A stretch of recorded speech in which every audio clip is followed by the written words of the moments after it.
Interview Expert est aujourd'hui du côté du Touquet pour retrouver Monsieur Jean-Marc Brodbeck. Monsieur Brodbeck, bonjour, merci de me recevoir effectivement chez vous.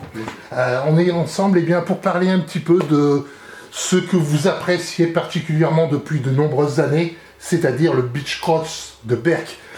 Cette année 2022, comment ça va se passer? Alors, rien de fondamental en fait. On essaie de faire la même.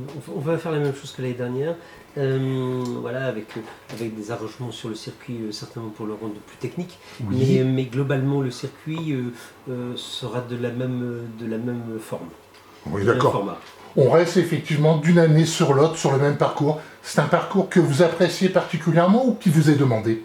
Non, c'est nous qui on aurait souhaité plutôt le modifier cette année, mais oui. Voilà, l'effet Covid nous a retardé un petit peu dans tout, et donc voilà, ça sera pour l'année prochaine, le changement du circuit sera pour l'année prochaine, mais cette année je reste encore calme et toujours sur la même formule, parce que celle-ci elle fonctionne bien. L'année prochaine, le cas échéant, il sera plus long, plus court, plus technique Non, la surface est la même, la longueur est la même, mais les départs seront différents peut-être. Voilà, d'un départ qui vient sur la plage, ou pourquoi ne pas utiliser le départ qui s'en va sur l'eau, enfin du côté de la mer, voilà. Un visuel différent. D'accord, ok. Cette année, une fois de plus, énormément de concurrence. C'est très délicat, effectivement, d'arriver à s'inscrire. Vous accepteriez, le cas échéant, combien de concurrents sur 2 jours cette année? Alors, c'est 650 pilotes maximum. Oui. On sera probablement un peu moins, parce que voilà, il y a une limitation sur les parkings. La ville de Berck, ça ne peut pas s'étendre. Puis après, il y a la capacité aussi du circuit. Il ne faut pas le rendre dangereux non plus. Donc voilà, je ne souhaite pas augmenter la jauge au risque de blessures inutiles. La priorité, c'est la sécurité. Ah, évidemment, c'est... Quelle sera la longueur du circuit cette année? 3200 mètres. D'accord. Y aurait-il toujours ce fameux mur de sable avec le bypass pour l'éviter? Oui, alors ça c'est la difficulté majeure. On essaie de la rendre la plus difficile possible. Donc effectivement, donc voilà, c'est un mur. Au plus technicien à s'échauffer, à essayer de le passer. Par contre, il y a une voie, effectivement, il y a un échappatoire qui permet au moins téméraire de pouvoir s'engouffrer dedans. La particularité du beach cross de Berck, c'est justement ce parcours qui, au bout d'un certain nombre d'étapes, devient pratiquement impraticable. Est-ce que le cas échéant, y aurait-il possibilité de le refaire entre différentes étapes? Alors, et il y a la réfection du circuit est refaite complètement la nuit. Une fois que le samedi soir est écoulé, les épreuves sont écoulées, on travaille de 18h jusqu'à minuit pour refaire complètement le circuit. Voilà, ça c'est la règle. Ensuite, il y a juste avant les finales, enfin juste le dimanche midi, il y a un lissage sur les réceptions. C'est-à-dire qu'on ne touche pas du tout au circuit, mais par contre toutes les réceptions, on les lisse. On n'a pas le temps de refaire le circuit complètement. Maintenant, ça reste un terrain de cross, quoi, en fait, et donc un terrain roulant, ça ne met pas en valeur la qualité de pilotage.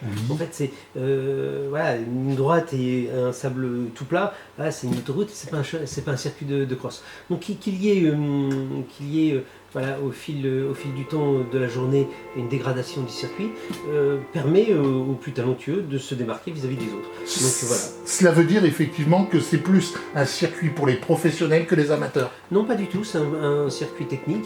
Après attention, la technicité aussi permet de réduire la vitesse aussi. Oui. Attention, les blessures sont beaucoup plus graves avec la vitesse. Donc, on équilibre le circuit avec des bosses et des virages de manière à ralentir naturellement la vitesse. Et après, la technicité permet aussi de préserver la rapidité. Parce qu'il ne faut pas se voiler la face. Le beach cross de Berck est considéré comme le parcours le plus difficile de l'ensemble de la sélection du championnat de France. Oui, c'est possible, mais c'est pour ça qu'il est par manche. Oui. C'est-à-dire que voilà, les autres épreuves sont des épreuves d'endurance. Moi, je suis une épreuve par manche, donc de 20 minutes plus un ou tout tour. Et par voie de conséquence, voilà, c'est très intense, effectivement, c'est très...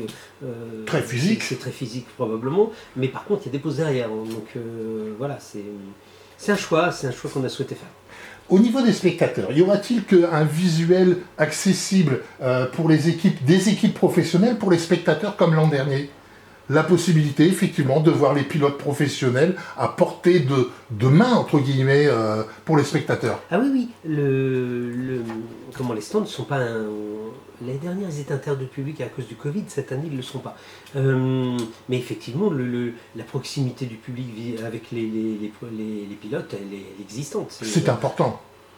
Ah bah c'est un échange nécessaire. Alors les pilotes aiment bien, hein, les marques de moto aussi aiment bien cet échange-là. Ça permet de voir le truc. Et puis après, le public il est terriblement heureux parce qu'il est en direct quand il y a des interventions mécaniques sur les machines, il le voit. Donc non, ça c'est un jeu de proximité qui est très intéressant pour nous.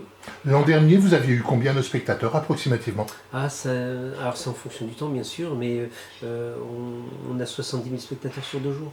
D'accord. Il ne faut pas oublier que l'année dernière, la dernière étape avec le Touquet, ils ont battu des records.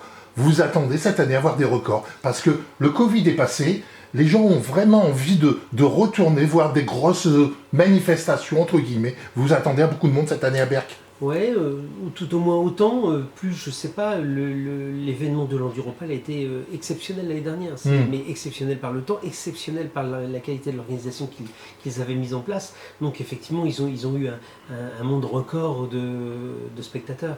Moi, je ne sais pas vous dire, mais c'est des spectacles gratuits, c'est des spectacles spectaculaires, donc évidemment, c'est attirant. Ce que j'avais apprécié l'année dernière, c'était la partie contrôle technique, avec effectivement cette prolongation dès le départ, contrôle technique, sortie, et ensuite directement vers les parkings. On aura la même chose cette année? Alors on a la même étendue de parking, effectivement, donc on utilise tous les parkings de front de mer de la ville de Berck pour accueillir nos 600 et quelques pilotes. Après, la partie technique, elle était écartée. Elle est isolée au bois manier pour 2 raisons. Donc, la première, c'est que là-bas, on gêne personne et donc ça nous permet de faire des contrôles très, très précis. C'est même pas nous qui le faisons, c'est la fédération qui s'en occupe. Et donc, les contrôles sont évidemment très poussés de manière à répondre à la législation, aussi bien environnementale que motocycliste. Et donc, voilà, ça c'est quelque chose qui est très important. Et après, au niveau du niveau sonore, effectivement, comme on est écarté, on gêne pas les riverains. Les inscriptions pour les professionnels, c'est parti. Pour les professionnels qui feront effectivement la totalité du championnat. Pour les inscriptions pour les amateurs, ce sera à partir du 16 août. C'est ça. Alors attendez, c'est les professionnels, mais aussi, en fait, c'est les inscriptions au championnat de France qui ont démarré début mi-juillet. Dans ces gens-là, il y a effectivement les professionnels, mais aussi des amateurs qui font la totalité du championnat. Donc ils sont effectivement privilégiés puisqu'ils font l'intégralité des épreuves. Et le pilote lambda qui veut s'inscrire à plusieurs épreuves dans le Nord ou dans le Sud, sans automatiquement faire la totalité. Sans faire la totalité. Oui. Donc, leurs inscriptions, elles démarrent le 16 août. On attend combien effectivement de possibilités le 16 août, il y aura combien de places? Si on prend les motos, 250 pour le championnat de France, oui. Il en reste donc 150. Il reste que 150 places. Pour les motos. Ouais. Il restera pour les quads, il ne restera pas, je pense. Ouais. Et pour les espoirs et les juniors, il restera entre 15 et 20 places pour les 2 groupes. Donc ça veut dire que la fédération met sur le devant beaucoup plus des personnes qui désirent faire la totalité du championnat plutôt que de faire des compétitions une par une. Oui, on adhère, hein, donc on est au championnat de France, sur ça, donc forcément c'est eux qui sont prioritaires, évidemment.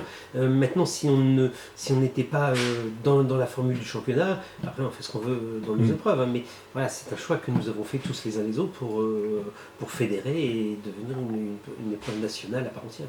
Donc ce sera le 16 août à partir de 10h, le cas échéant sur Engage Sport. Oui. Y aura-t-il de la restauration sur la digue? Non, alors ça n'existe pas chez moi. Alors c'est volontaire. Comme la ville de Berck a la gentillesse de nous accueillir, il me paraît raisonnable et évident que ce soit le commerce local qui puisse bénéficier de l'afflux de spectateurs. Donc effectivement, il n'y aura pas de commerce en bureau extérieur, il n'y aura que le commerce berquois qui peut bénéficier de cette manifestation-là. C'est un choix. D'accord. Le parking pour les visiteurs, on reste effectivement sur quelque chose d'assez compact au niveau de la digue, parce que c'est pas toujours évident pour le spectateur lambda qui vient voir de pouvoir se garer. Cela devient difficile d'après le nombre effectivement de visiteurs qu'on aura. Ouais, ça ne le sera encore. Voilà, le visiteur a tous les parkings de la ville, donc, mais pas du front de mer. Donc forcément, ça les isole, ça les éloigne. Maintenant, j'ai pas de solution. J'ai pas de parking étendu, donc on peut pas s'étendre sur la mer. Non. Et puis, j'aimerais vous dire quelque chose que j'avais vu l'année dernière. J'étais effectivement sur la digue en train de regarder la finale, puisque je ne faisais pas partie, et puis je vous ai vu ramasser tout simplement une bouteille d'eau qui est arrivée sur le sable par un spectateur qui l'avait laissé tomber au niveau de la digue. Pour vous, l'écologie, c'est important. Oui. Est-ce que c'était vraiment votre fonction d'aller ramasser cette bouteille d'eau? Oui, ça l'est. Alors d'abord, n'oublions pas une chose, hein, c'est que nous avons une autorisation exceptionnelle pour faire cet événement. N'oublions pas que nous sommes sur un site Natura 2000 déclaré par la directive européenne. Donc voyez-vous, on ne peut pas faire n'importe quoi non plus. Donc effectivement, si tous et chacun avait une implication sur l'aspect environnemental, je pense que tout serait beaucoup plus facile. Donc je dois donner exemple, bien sûr, je le fais naturellement, effectivement, mais je ne suis pas le seul. Hein. Si cette bouteille d'eau a été ramassée, c'est parce que peut-être que le spectateur l'a laissé tomber bien sûr. par inadvertance ou par maladresse en bas du truc. Mais voilà, globalement, ça se passe vraiment très très bien. Ça veut dire pour vous, M. Brodbeck, que d'une part la sécurité, d'autre part l'environnement, l'écologie, pour vous restent les éléments clés effectivement de cette manifestation pour qu'elle puisse continuer dans le temps. Ah ben oui, c'est capital, même c'est même incontournable, on ne peut pas faire autrement. L'ignorer, c'est une erreur, l'ignorer, c'est condamné. On est obligé de... et c'est normal, d'ailleurs, c'est normal. On est obligé de se plier à une réglementation qui préserve le site. Voilà, c'est tout. Il ne faut juste pas rentrer dans une extrême, mais l'évidence, c'est que mais de toute façon, tous les pilotes reçoivent des consignes. En payant leur engagement, ils s'obligent aux consignes environnementales qui sont imposées par le Tokyo Moto, hein, donc, par le TAM. Hein, donc, voilà. Je vois face à vous, c'est l'affiche de cette année? Oui. Alors, pouvez nous la montrer? Voilà, allez. Très volontiers. Voilà. Donc ce sera effectivement donc, le 15 et 16 octobre, avec Berck-sur-Mer, le Beach Cross de Berck. Le mot de la fin avec cette affiche? C'est Milko qui a gagné l'année dernière, qui est sur cette affiche. Et à compter de maintenant, le gagnant de l'affiche sera... le gagnant de l'épreuve sera sur l'affiche de l'année suivante. Donc voilà, c'est le jeu. On mettra un peu de féminin aussi. D'accord, ok. Monsieur Brodbeck, allez, pour terminer, effectivement, un grand merci également à la ville de Berck et à tous les bénévoles. Rien ne se fait sans eux, donc ça c'est clair. Et votre entourage, vos personnes effectivement qui sont avec vous? La ville de Berck est co-organisatrice, oui. Hein, donc voilà, c'est grâce à eux c'est grâce aussi à eux que l'épreuve existe. Après, sans bénévoles, c'est comme dans une entreprise. Hein, si vous avez personne autour de vous, vous pouvez pas développer votre épreuve. Donc les bénévoles sont des éléments essentiels. Il est incontournable et je suis très fier de travailler à leur côté. Monsieur Brodbeck, merci de m'avoir reçu effectivement chez vous pour qu'on parle ensemble du Beach Cross de Berck. Le cas échéant, donc, on se retrouve le 15 et 16 octobre prochain pour une manifestation exceptionnelle, comme tous les ans certainement, avec un temps magnifique. C'est commandé. Merci beaucoup.